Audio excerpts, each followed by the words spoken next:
Good morning, my dear students. As first-year students of literature, probably the question that first comes to your mind is, what is literature? Is it different from language? Do we need language for literature, or do we need literature for language? A definition of literature seems to be an impossibility, and down the ages, various writers, critics, thinkers, philosophers have attempted to define literature. Sometimes you begin with a very simple definition. You say great ideas, you say great language, and then you attempt to describe the chief characteristics of literature. Probably then you begin to think about universality, you begin to think about what the scope of literature should be, what the range of writing should be. But today we are going to try and look at literature in a different way. Today, in this lecture, we will be looking at literature, history and medieval romance. I'll go back to my question, can literature be defined? As one writer put it very beautifully, some texts are born literary, some achieve literariness, some have literariness thrust upon them. So the moment a work is written, it doesn't automatically become literature. And that is why we say that literature is more a functional rather than an very obvious fixed term. It is functional. What do I mean by that? Have you looked at weeds in your garden?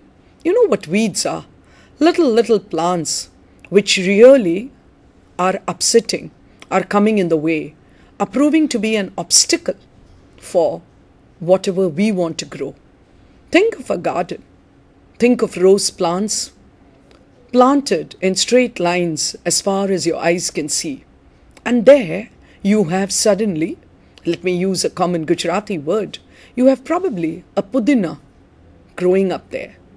You probably have got dhania growing there. You consider them a weed because they come in the way of the growth of your rose bushes.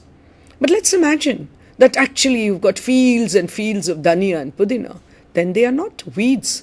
They are something that you plan to grow, that you have decided to grow, that you encourage probably by watering them, by giving them fertilizers. Do you understand? The word literature is also like that. It is a functional word. It is not a word that can be clearly defined.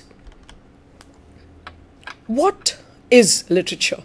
Generally, most of us would like to imagine that all imaginative writing is literature. Now, when you think of maybe the plays of Shakespeare, you say, yes, it's imaginative writing. When you look at the essays of Charles Lamb, you probably say, yes, it is imaginative writing. You think of Donne, you think of Coleridge, Wordsworth, Chaucer, Keats, Tennyson, Dickens, Thackeray, and then you say, all this is literature. But my dear students, let me ask you a very simple question. Are all these only imaginative? Or somewhere does the line between fact and fiction get blurred? Yes, you say it is imaginative writing. Let's think of Charles Dickens maybe. Let's think of a book that you are probably familiar with. Let's think of David Copperfield. And you say that it is a novel. You say that it is imaginative writing. But can you all deny that it is based on the condition of Victorian England? Is it not a fact? So, when we talk about literature, it is not always necessarily only imagination. To put it as Arnold put it, you could probably say it's a criticism of life, which means somewhere you apply your ideas to the world around you, and therefore fact and fiction get blurred.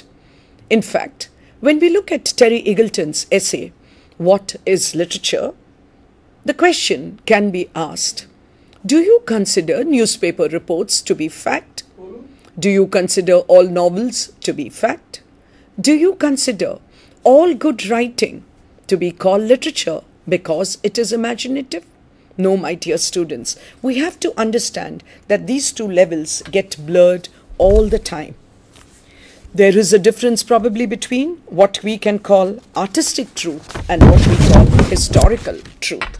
And therefore, literature is imaginative certainly, but it is also a combination of fact and fiction. The word novel itself means new. The word itself, novel, today we refer to fiction as novels. But the word novel at one stage was a combination of both artistic truth and historical truth. When you think of Gibbon, who was writing his history, he probably thought it was historical truth. But do you want to consider it merely as historical truth? Or somewhere do you want to call it art and therefore combine it with our concept of literature? Do we want to think of Superman? Do we want to think of Mills and Boon novels as literature just because they are imaginative? Or do we want to say that no, it's not literature because it is not of the standard that we call literature? So, when we attempt to define literature, the first three terms that come to our mind are that it is imaginative writing, that probably it's fictional, probably there's something novel, there's something new about it. Terry Eagleton, in his introductory essay, What is Literature?, begins with this question. And then he goes on to saying that maybe literature is not about themes. He says maybe what we need to really look at literature is to look at the way language is used. Maybe what we are looking at is not the theme. Maybe what we are not looking at is what it is about, what the characters are, who the characters are, what is the kind of milieu, what is the surrounding, what is the social surrounding. Maybe all that is not really important enough, he says, maybe not important enough to decide whether literature is literature, whether a work of art can be called literature. Maybe what we really need to look at is the use of language that is there in what we consider to be a literary text. Let me say that again to you, my dear students, to make it clearer.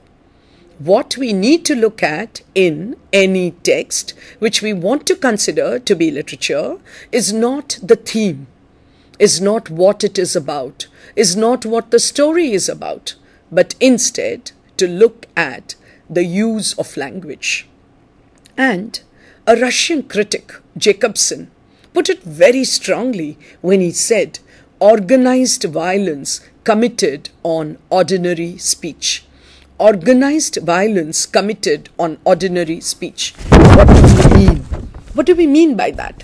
That there is a language which is ordinary language. There is a language which is everyday language. And what we are looking at is not the everyday speech. We are not looking at the everyday speech. We are looking at a specific use of language. We are looking at language being used in a different way. And Jacobson uses a rather strong term when he says it is organized violence. Because what we are trying to do is to use this language in a different way. When I say language, I'm not talking about English or Gujarati or Hindi. But what I mean is the particular language in which the literary text is being written, we do not use it the same way in which we use it in everyday language. And he puts it very beautifully, Eagleton, when he says, if somebody you meet at the bus stop addresses a young girl as unravished bride of quietness, you immediately know that this is not ordinary language. This is a kind of special language. Maybe this is a kind of literature. This is the kind of language that writers use in literature. Taking it a little further, we can say that in literature, he says, language believes in a particular organization. It believes in a specific laws. It believes in structures and devices. The language that is used in literature has laws which are different from everyday language. The structure that we use in literature is different. And that is why, my dear students, we know that we very often talk about the language of poetry. Because inversions, for example, grammatical inversions are very common in poetry. But if you were to use it in your answer books, you would immediately find a big red line under it. Because the structure that we use in prose, the structure that we use in everyday writing, in everyday speech, in everyday language, is necessarily different from the kind of language that is used in literature. Eagleton goes one step further and he tells us that it would be interesting to look at what the formalists had to say about the use of language in literature. How did the formalists attempt? The formalists, my dear students, you know, a small group, very, very popular in the early part, in the first quarter of the 20th century. They lasted for about 15-20 years in a very, very big way. And then somewhere along the line, their popularity as a group gradually began to wane till it finally disappeared. To them, the application of linguistics is what determines whether a work is literature or not. Let's look at what the formalists had to say about the approach to literature, about what makes literature. And they put it, in fact, very strongly when they say that what writers attempt to do is to work on language in such a way as almost making it stand on its head, he says. They condense, they twist, they intensify, they telescope, and they draw out language. Look at the words that are being used, words that we generally do not associate with language, words that we generally associate with things. But the formalists say that this is what writers of literature do to language in general. What do? They intensify language, they condense language, they twist language to exactly convey what they want to say. They also telescope language. That means sometimes they highlight something, but at the same time they can make something seem much, much smaller than what it actually is. But in order to do that, they need to use devices. And what are these devices? In ordinary language, we refer to them as figures of speech. I'm sure you remember some of the figures of speech that you have learned in different languages. In Hindi, Gujarati, or in Sanskrit, we call them alankar. And we all know that there are different kinds of alankar. Have you ever thought about it, my dear students? How these figures of speech, if you want to understand it better, think of it as alankar.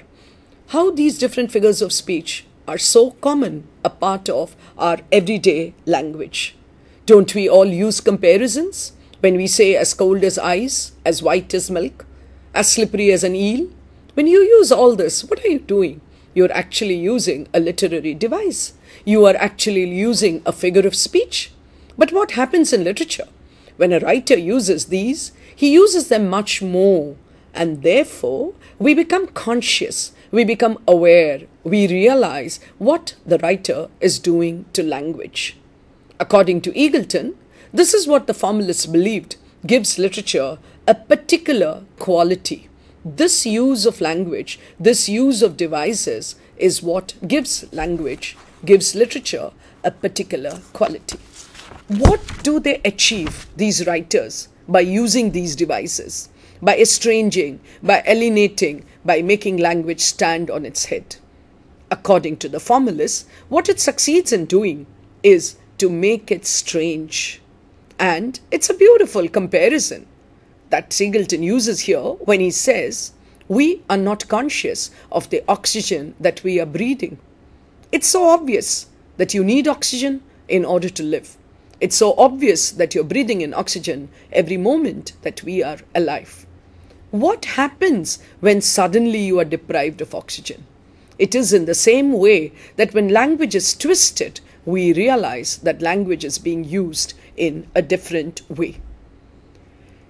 In this discussion, in continuing this discussion, we go on to say that language can be called a non-pragmatic discourse.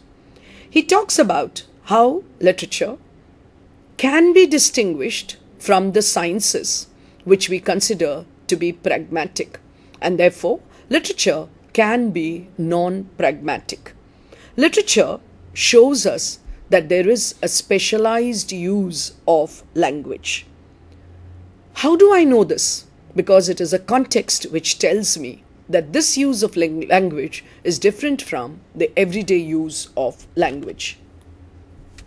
And therefore, according to Eagleton, having gone through the entire gamut of what the formalists say, having gone through what he thinks literature is not, having attempted to explain how in different ages we have come to different conclusions, different ideas about what literature is, having realized and having made us realize that very often a writer might be writing for a theme, but we might be reading the same writer for the style.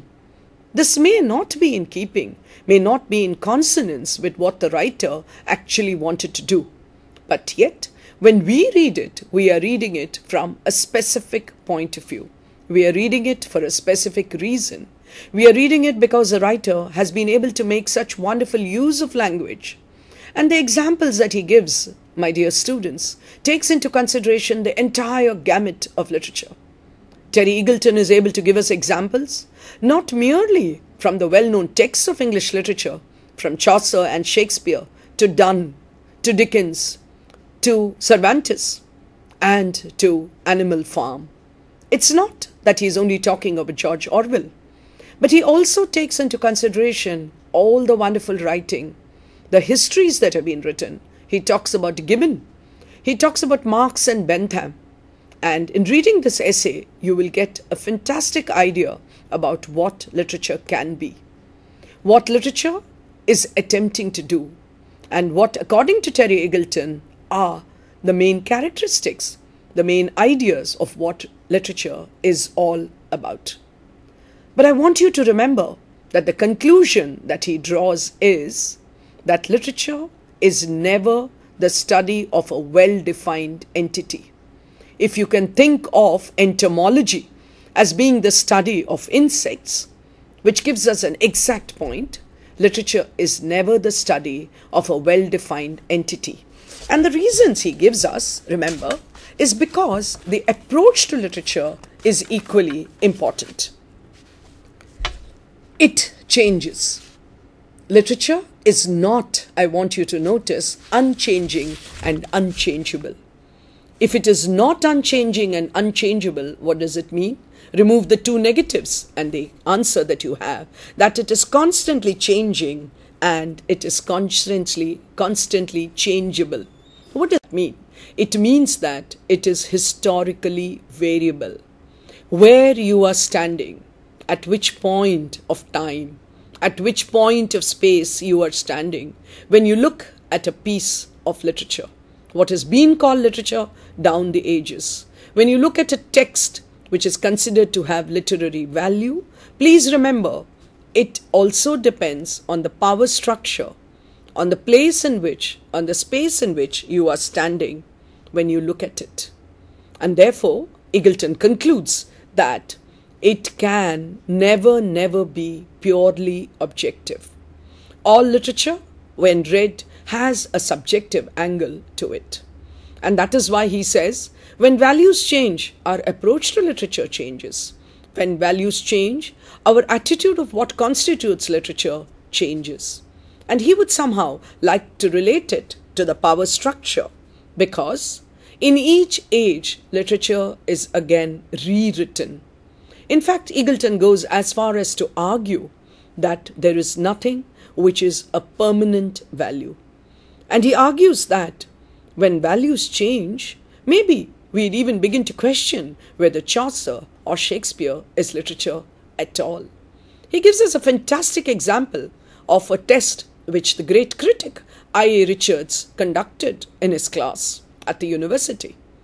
And the students were asked to judge various poems without being told who wrote it and in which age it was written.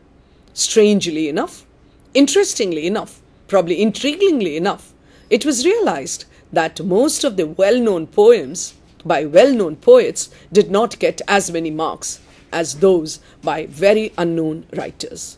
What does it prove? It proves that values change, attitudes change, opinions change. And therefore, my dear students, I want you to understand that literature cannot ever be a well-defined, definable entity. Literature is always changing and changeable, and literature cannot be an objective category, which means it becomes a subjective category. What I've attempted to do in the first part of this lecture is to give you some idea about what constitutes literature. And in attempting to do that, I've based my lecture on Terry Eagleton's essay, What is Literature? And the conclusion that we are drawing, my dear students, that it's not very easy to define literature. We know what literature is not. We know what constitutes literature down the ages. We also know that literature, the approach to literature, and what constitutes greatness to literature is a constantly changing phenomenon.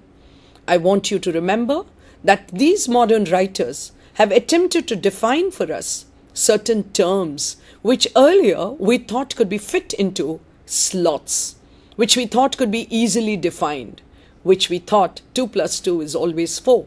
But what these modern writers and critics are attempting to do is to tell us that things change, and therefore our attitude, our approach to what was earlier considered to be well-defined also changes. Let us now move on to the second part of the lecture. This is about history and facts. Have you ever attempted to understand how we come to know about a particular age? Let's think of any age in history. Let's think of Indian history. Let's think of the Gupta age or the Maurya age or the Mughal age or the British period. Any period that we think of and we want to know what happened, we think we go to books of history. And when we go to the books of history, we get some answer. And that tells us something about the age. But what I'm now going to do is to look into another essay, which is called The Historian and His Facts. But what we are attempting to do here is not just talk about history, but somehow relate history and literature. I asked you, where do you get your facts about the Mughal age, the Gupta age, the Maurya age? Let me ask you, when you read a piece of work, when you read something that has been written, when you read something that has been written in the Mughal age, when you read something that has been written in the Gupta age, a poem maybe, an essay maybe, don't you think you get much more about the period? You know how the people lived, you know what they wore, you know what they ate, you know what they thought. All this might not come so clearly, so seriously, so obviously when you read history. And therefore, what you need to do is to look at this essay, which Carr, a famous historian, Edward Carr, and the essay is called The Historian and His Facts. Where does a historian get his facts from? Where does a historian begin to write his essay? If you were to put it in modern computer language, can you always cut, copy, paste and write a book of history? Or is there something else that you need to do? He collects his facts. He gets his facts. And where does he get his facts from? If you're looking at ancient history, if you're looking at medieval history, where he needs to get his facts is from. Maybe inscriptions, maybe sculptures, maybe coins, etc. He collects all of them. But my dear students, have you wondered, how does he decide which facts to take? I've decided I want to write the history of Chandragupta Maurya. How do I decide what facts I want to choose? Carr puts it very beautifully when he tells us that the facts are not like a fish in a fish shop, where the fish has already been selected. It's not like that.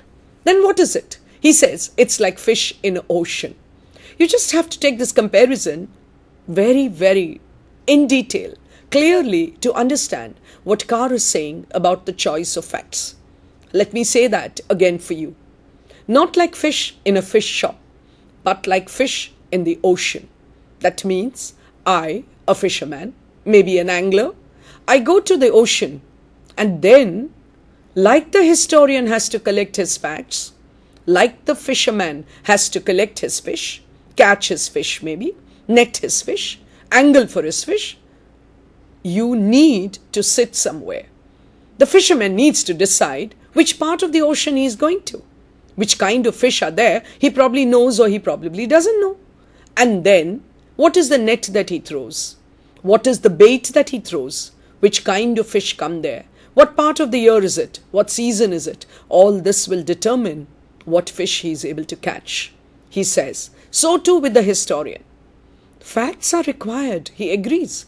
But then, what about the choice of facts? How do I decide? How does the historian decide which fact he wants to choose and which fact he does not want to choose? You might be wondering how all this is related to literature. But remember, my dear students, all literature, all literary texts are written in a historical context. That means a writer lives in a particular period. Something is happening then. Some things happen then. Some great events take place. And then the writer writes in that particular context. The great events of that period might not necessarily figure in his text. That doesn't matter. But yet, he is writing with that in the background. That forms the backdrop for his writings. And therefore, I'm trying to link for you the idea of history and literature. And therefore, when the historian goes to collect his facts, what does he do? Living in a particular place, living in a particular time, there are some accepted judgments. In this particular year, 2011, living in a country like India, maybe the writer already has certain facts chosen for him. And therefore, when he begins to write his history, he bases it on those facts which are already available for him. What does he do? He needs facts. Facts are important. And as somebody said, facts are all that are wanted in life. But then, once he has the facts, he has to choose which facts he wants to use. In choosing these facts, the judgments are based on the particular period in which he lives. That brings me to our next point, which is the philosophy of history. Which brings me to the next point, which is philosophy of history. What is the philosophy of history? This was something which began sometime when people started talking about history being only when the historian creates it. Facts of history, we are told, do not exist for any historian till he creates them. This term, philosophy of history, was invented by Voltaire. And he says that facts of history do not exist till the historian creates them. And history is an enormous jigsaw puzzle with a lot of missing parts. Facts of history and other facts of the past vanish because the few known facts are all facts of history. What does it mean? Some event has taken place in the past. The historian is writing about that event. Are these two separate? No. The philosophy of history says that the past event and the historian's thought about it. Let us think of any event in history, something that happened 1,000 years ago. Let us think of that event and let us think of a historian looking at it in the Elizabethan age. Let us think of the historian looking at it in the Restoration age, looking at it again in the Neoclassical age, in the Romantic age, in the Victorian age, and then looking at it in the 20th century and now in the 21st century. My dear students, the event is the same. But when it gets recorded in history, it is not just the event as it happened. Yes, agreed, the date cannot be changed. The place cannot be changed. But the way we look at it will change depending on where we are. And that is why the event and the historian's point of view, the two of them, what happens mutually, how they act and react on each other, the interaction that takes place between the event that happened 1,000 years ago and the historian's recording of it. It is this mutual which gives rise to the concept of the philosophy of history. Let me say that again. The event is a single event, but the same event is being looked at in different ages, from different contexts, by different people. And then the history that is being written about that same event will vary, because the historian's concept of the event is bound to have some effect on the writing of the history. And that is why we say history is the reenactment in the historian's mind of the thought whose history he is studying. History is the reenactment, please remember, where in the historian's mind. That means the entire event is being reprocessed, is being processed and reprocessed. In a sense, it is being rewritten. And therefore, when the historian writes about it, he thinks about it. He reenacts it in his mind. I'm sure you've heard of the phrase crossing the Rubicon. Julius Caesar crossed this little river called the Rubicon. We say crossing the Rubicon to indicate an action on which you cannot go back. That means your entire future is dependent on that single action.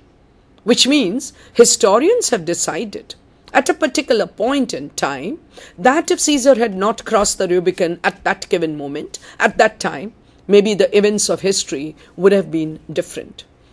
The historian decided that it is that important strategic moment which determined the future of Caesar. So what is happening? Let me repeat that. It is the reenactment in the mind of the historian, the thought about the events that took place much earlier. And therefore, with each age, with each period, with each country maybe, with each nation, with each power structure, the same event could be written differently as history, because the reenactment is taking place in the mind of the historian. So, the writing of history, according to the philosophy of history, is not just recording an event in an objective manner.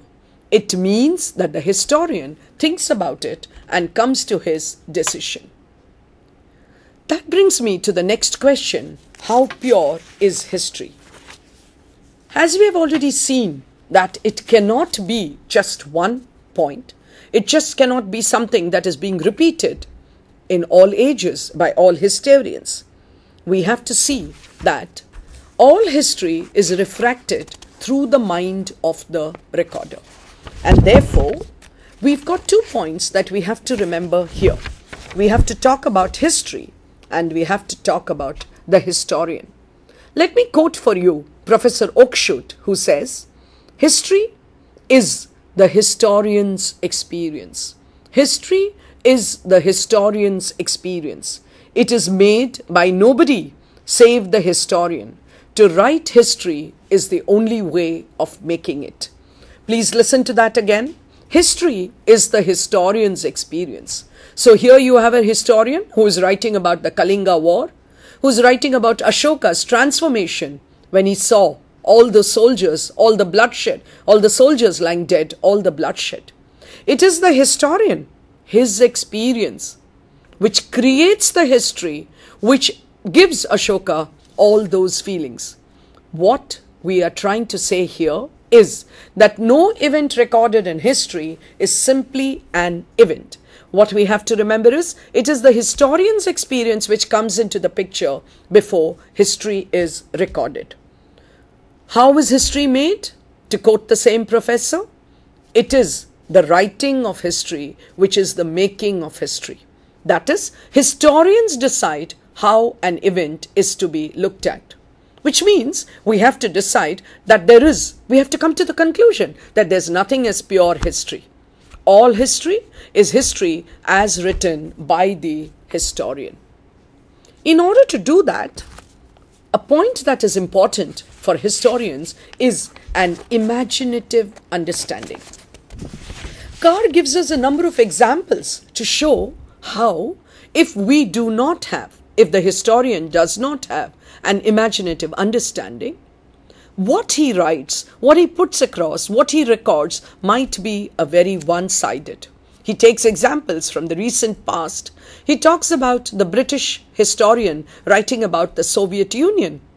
He talks about how, if there is no imaginative understanding, that is, if the historian if the recorder of history, if the writer of history does not have an understanding of what that party is going through.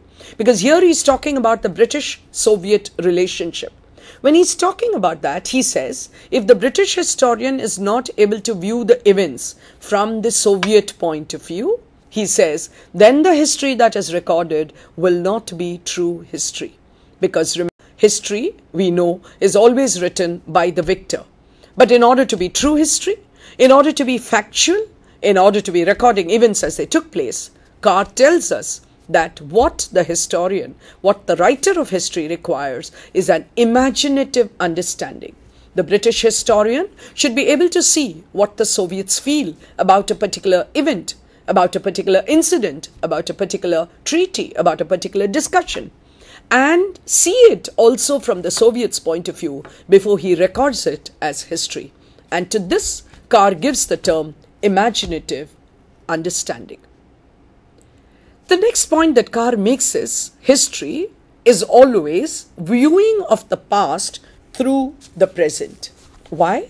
As I mentioned earlier, depending on whether you are living in the Elizabethan age, the Restoration age, the Neoclassical age, the Romantic age, or the Victorian age, or the 21st century, how you look at a particular event is going to matter, is going to change. Is it possible then to have a neutral language? All linguists, all theories of language tell us that there's nothing where a word is not loaded with some positive or negative meaning. My dear students, you and me, living in a democratic free India, probably use words like democracy with a particular meaning. But think of a dictatorial regime where the word democracy probably is loaded with negative meaning. Think of words like empire. Think of words like war. Think of words like revolution. These words are always loaded with meaning, and therefore the historian has to be careful to use neutral language. My dear students, we just celebrated Independence Day. Maybe some of you remember your history, Indian history.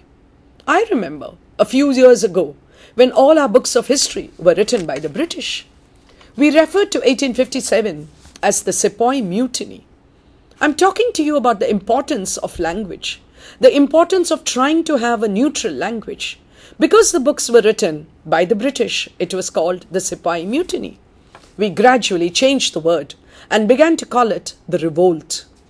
Later, we thought, no, we need a better word, and therefore we called it the First War of Independence. I'm giving you a very simple example. It's not from Thomas Carr. But in order to make the point clear, because if I relate it to the surroundings in which we live, to the country in which we live, I'm sure it will become clearer. How when a historian writes, when he records the events of the past, unless he uses a neutral language, the history might not be factual. The history might be a power play. And therefore, we must remember that when he is viewing the events of the past, the importance of a neutral language. When we look at history, there is always this question of dichotomy. What is the historian recording? Is the historian recording a fact, or is he recording his interpretation? I just gave you the example of Julius Caesar crossing the Rubicon. The fact is that in a particular year, Julius Caesar, with a certain number of soldiers on a particular day, at a particular moment, maybe the time is recorded, he crossed the Rubicon. This is the fact. But what does the historian do? He interprets it. Therefore, you have this constant dichotomy between whether it's a fact or whether it's an interpretation. Let me say that again. The time is recorded, is noted. The place is noted. But then, what about the interpretation?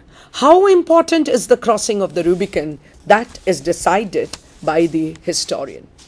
Another point that is often made is that in the recording of history, there is a distinction, a dichotomy between the particular and the general. A historian is probably recording the events of the French Revolution, the Russian Revolution, or to put it a little differently, the Industrial Revolution. There might be specific revolutions, but in recording the events, in interpreting the facts, he probably comes to certain general conclusions. Why revolutions take place? What is the process of revolution? What is the end of revolution? What are the good things that happen in a revolution? What are the bad things that happen in a revolution? So what is the historian doing? He has a particular revolution, but from that he moves on to the general. There is also the question of the dichotomy between the empirical and the theoretical. There is also the question of the dichotomy between the objective and the subjective. I've talked about it earlier also when we were talking about literature, when we started talking about what is history, and therefore I shall not repeat the point. Let us draw our conclusions of this essay. I'm talking about the essay by Thomas Carr, which is the historian and his facts. And therefore, what is the conclusion that we need to draw? History is a continuous process of interaction between the historian and facts, an unending dialogue between the present and the past. An unending dialogue, my dear students, is an important phrase, because as long as history is being written, it will change. The dialogue will change. Because the past may remain the same, but the present will change depending on which moment the history is. And therefore, the conclusion that Thomas Carr arrives at is, the historian without his facts is rootless and futile. The facts without the historian are dead and meaningless. Let me repeat that for you. The historian without his facts is rootless and futile. The facts without their historian are dead and meaningless. And that is why Carr concludes this essay with, history is a continuous process of interaction between the historian and his facts, an unending dialogue between the present and the past. In this lecture, my dear students, I'm trying to deal with two essays of Thomas Carr. The second essay is called History, Science and Morality. Having looked at the historian and his facts, we are now moving on to the question as to whether history is a science. Is history a science? When we ask ourselves this question, some of you might immediately come up with the answer, no, it's not a pure science, but it is a social science. What do we mean by science? What are the sciences? And what is it that is common to all the sciences? Then maybe you would say that when we talk of something as being science, we say that it is possible to verify, it is possible to modify, and it is possible to refute. All science, probably, in order to propound a theory, begin with a hypothesis, right? Now the hypothesis has to be verified, if necessary, modified.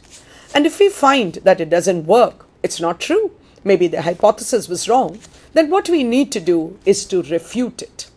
And it is argued that history cannot be a science. But you know something very interesting?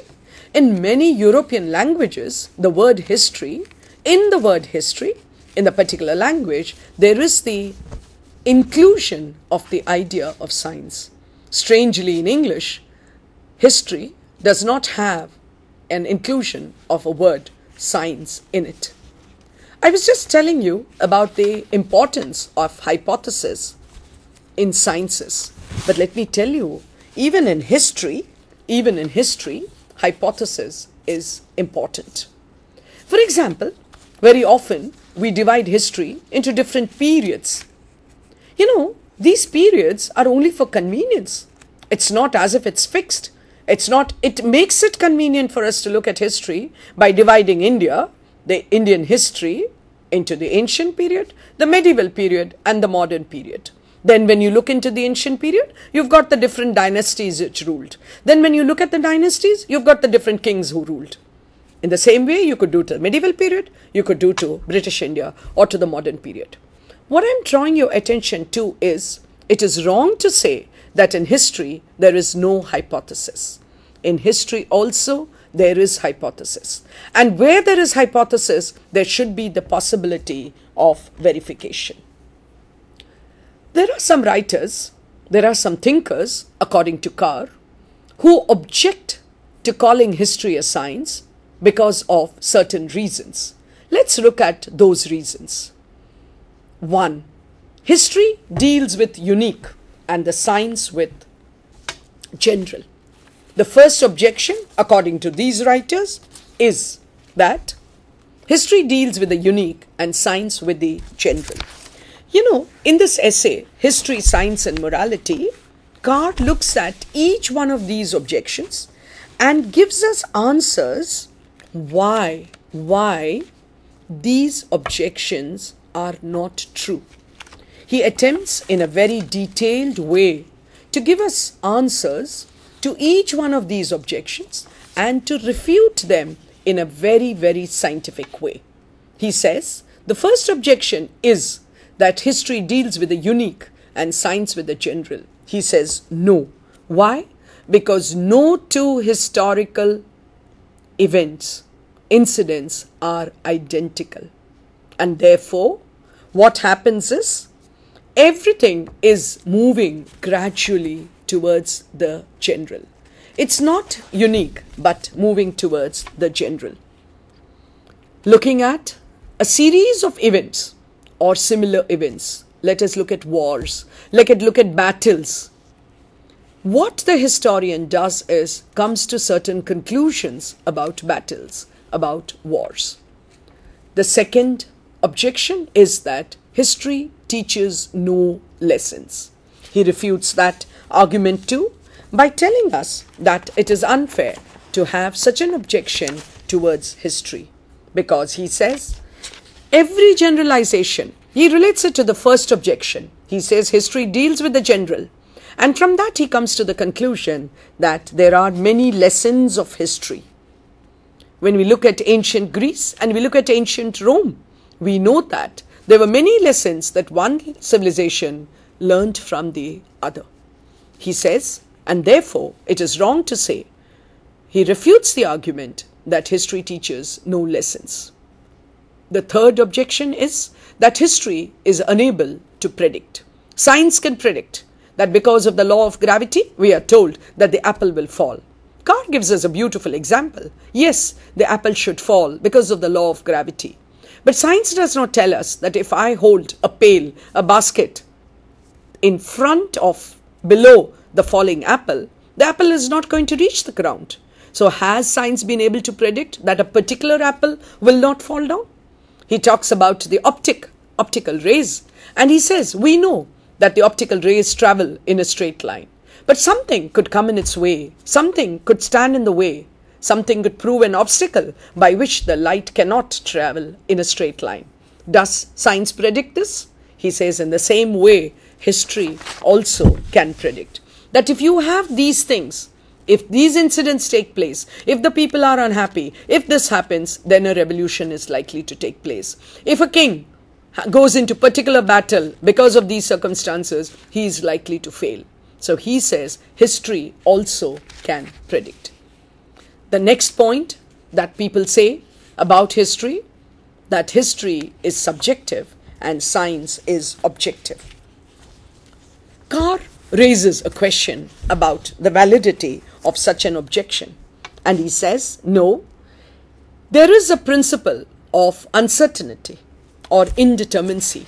And he goes on to say that there is a dichotomy between the known subject and the object that you want to know.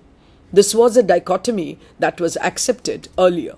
But he says now, in the 20th century and in the 21st century, we do not place the subject and the object totally being unrelated. We have to accept that the subject and the object are interrelated. This is true of science. This is true as much of history. He also says that it is argued that history involves religion and morality and science does not. And therefore, history cannot be a science. Carr argues that just because you are an astronomer, it does not mean that you should not believe that God created the universe. Just because you are a historian, you do not have to refute, you do not have to question the existence of God. Fine. He says, just like an astronomer who believes in God does not believe that the movement, the orbit of planets can be changed, in the same way, the historian does not believe that events took place because of particular reasons that are attributed to a power above us. So he refutes that argument also, that history is different from science because history involves religion, whereas science does not. In this way, Carr refutes all the arguments and then talks about the historian versus the moralist. Is a historian a moralist? And are they doing the same thing? He says, no. The historian is a historian, and his standpoints are not identical with the moralist. And the argument that he gives for this is that the historian has no right to pass judgment on private lives. Yes, the historian, in the writing of history, does pass judgment on events, on institutions, and on policies. But nowhere does he pass a moral judgment on the private lives of those individuals who were involved in these events, these institutions, and these policies. And that is why he concludes that the historian is not a judge. The historian is not a judge. A moralist can be a judge. So in this essay, which is beautifully titled History, Science and Morality, Carr tells us that the historian is not a judge, still less a hanging judge. Remember, what the historian is attempting to do, my dear students, is very different from what the moralist is attempting to do. And therefore, the historian is not a judge, still less a hanging judge. I think we have looked at three essays which were tough, which were difficult, which need a lot of concentration, which need to be read in great depth before we can understand it. But in this new syllabus that we are looking at, my dear students, there is something which is also of great interest, because it's great fun, because it's about the medieval romance. I began my lecture today by first attempting to define what is literature. We moved on to history and facts. From history and facts, we moved on to history, science and morality. And in the next few minutes, I would like to very quickly talk about medieval romance. The concept of romance has to be understood only when we can understand first the concept of an epic. An epic, my dear students, in Gujarati is a Mahakavya. And when we think of India, of course, we remember the two great epics, the Ramayana and the Mahabharata. When we think of epics, we think of huge voluminous book. We think of hundreds of stories. We think of great characters occupying the space there. We think of gods and goddesses and maybe demons too. We think of wars and battles. We think of the entire gamut of human experience. But as students of English literature, I'm sure you've also heard of Homer's Iliad. You've heard of Virgil's Aeneid. When we talk about the epics of European literature, these are the names that come to mind. But I want to take you to the pre-Chaucerian era, where we have what is called the first existing epic in the English language. And the name of the book is Beowulf. A little difficult for you to remember and even pronounce. But then it is an ancient epic. What we're going to look at now very quickly is the difference between the epic and the romance. An epic is a huge work. An epic has solidity. An epic has weight. There are many characters who inhabit the world of the epic. What happens in a romance? We take one single character and some events in his life. When they are described, we call that a romance. Let us think of the Trojan War. Let us think of Homer's Iliad. One of the characters very interesting characters is Ulysses, called Odysseus, called Ulysses. And then you have his adventures. We talk about the sirens. We talk about Scylla and Charybdis. We talk about all his experiences, and these could give rise to romances. In one of the universities, we have the medieval romance as part of the syllabus. And there, we talk about the medieval romances of England. You know, one of the great characters of romance in English literature is Arthur. You must have heard of King Arthur and the Round Table. You must have heard of knights. Remember, my dear students, when I'm talking of knight, I'm talking of knight spelt with a capital K. And one interesting book that is prescribed for you, you don't have to read the book. You must only know about the book. And that is Gawain and the Green Knight. An interesting story of Gawain. And what happens? Knights ride out in their horses and they go out and fight. Fight battles, probably to save damsels in distress. Do have a look at this entry in your Oxford Guide or Cambridge Guide, and you will understand what the story is, Gawain and the Green Knight. Go back to your books, my dear students, and look at these essays again in a new light. I'm sure the points that you've been noting in the course of this lecture will make it easier for you to understand, for you to look at the points that have been raised in these essays. Difficult though the essays may seem initially, I think they are a challenging entry for you, first-year students, into the wonderful world of English literature. And I'm sure the 3 years that you're going to be with literature, with English language and English literature, is going to be a fruitful and meaningful experience for all of you. Take it in your stride and see what Eagleton and Carr have done for you in your understanding of literature, of literary history, of historian and its facts, and then in very, very short terms, what I've tried to tell you about the medieval romance in England. I hope you've enjoyed this lecture as much as I have in bringing it across to you. And your appreciation of literature will grow from day to day. Thank you very much.